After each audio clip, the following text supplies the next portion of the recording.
Hi everyone, welcome back to this channel. This quick video I'm going to show you how to update the firmware for AP5001 series analog generator by Anapico. There are two ways of upgrading the firmware, and both ways does involve using your computer, and you can refer back to the previous video on how to set up the network connections between computer and this AP5001.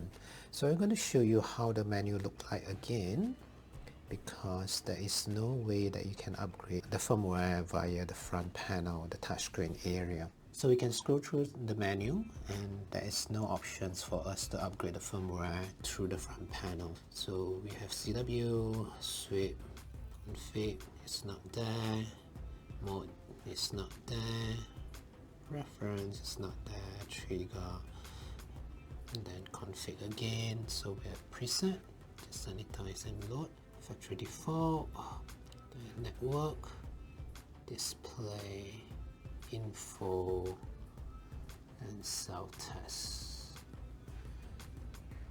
So maybe it's here, don't think so. Right, there's nothing on the screen that we can use to upgrade the firmware. So another way is to use a computer via web server or the software. So first of all, we need to download the firmware. And how to download the firmware is just go to keysite.com, look for AP5001, and go to the technical support, which is here.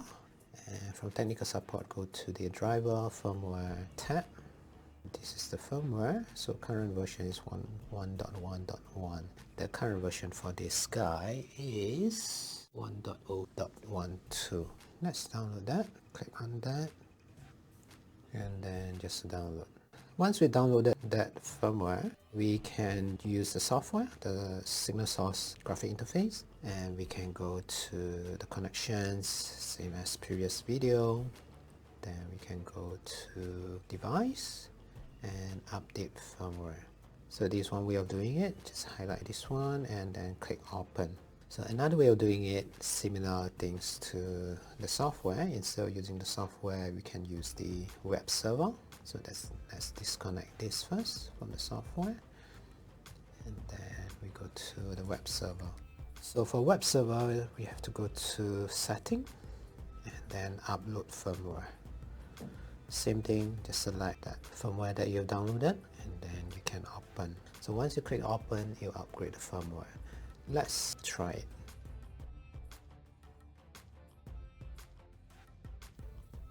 Okay, it looks like the machine just shut down by itself. I thought it's going to reboot by itself. Anyway, let's give it a try. Turn it off and on again.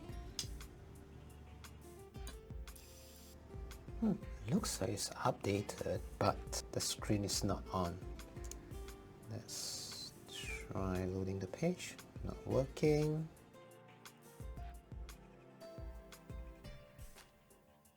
Alright, I have a signal. Let's turn it on. See whether we can see some signal. It's actually still working. It's just that the signal is not there. Okay, you can see that. You can hear the clicking. Right. So something wrong with that firmware. Let's do a downgrade, because I don't see any signal coming out from the machine. And also, let me show you. So I have a fuse box connected to generator. So I turn that on, frequency span, I change that to 100 meg. Center frequency is 100, so this is 70. Okay, it seems like it's there. It's just that the screen is not on. Alright, I'll feed this back to the R&D and see what's going on.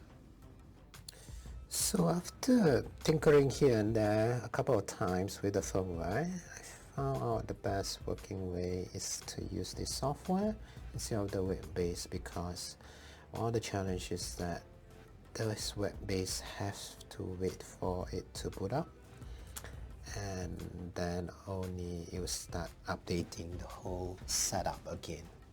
But anyway, let's take a step back. Let's recap of what we have done. So we downloaded that firmware, the latest firmware 1.1, sorry, the 1.1.1. Same way Let's connect it. Connect to the machine, and as you can see, it's connected right now. Even though currently this guy is running on the latest firmware, but the concept is still the same. Let's go to device, firmware, and this is the latest firmware that we use, and let's open it, and this is how it looks like. So at this moment, just leave it as it is. I found that it takes about a minute or two for it to come back alive with the screen. So just leave it as it is until it comes back. There you go, it's alive. Okay, so here we are, it's updated. So we can check back again. Let's go to connect to this instrument, and then we can check the device informations right now. So you can see that it's running at 1.1.1 version. Alright, hope this helped. Thanks for watching. Hey, it's me again. For the sake of testing, let's give it a try on the web UI to upgrade the firmware again to see whether it works this time. Let's go to setting, upload firmware, and select that. Finger crossed. Right, so it seems like it's still working if you're using the web server to upload the firmware.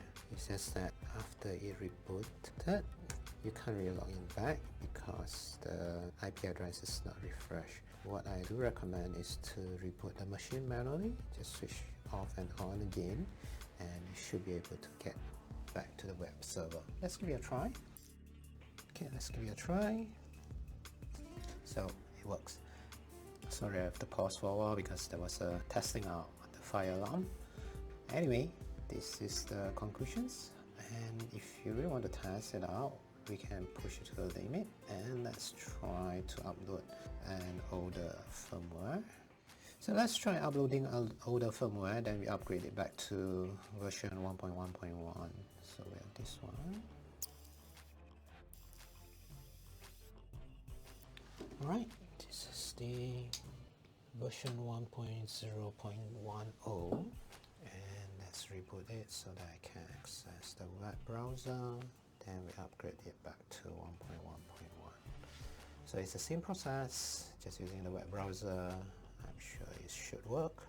It just take a long time, so I'm going to speed up or just cut. I just rebooted the machine, so we could just go in again, and it doesn't like it, so let's just type in, and then go to setting, update to the latest firmware 1.1.1.1.1.1.1.1.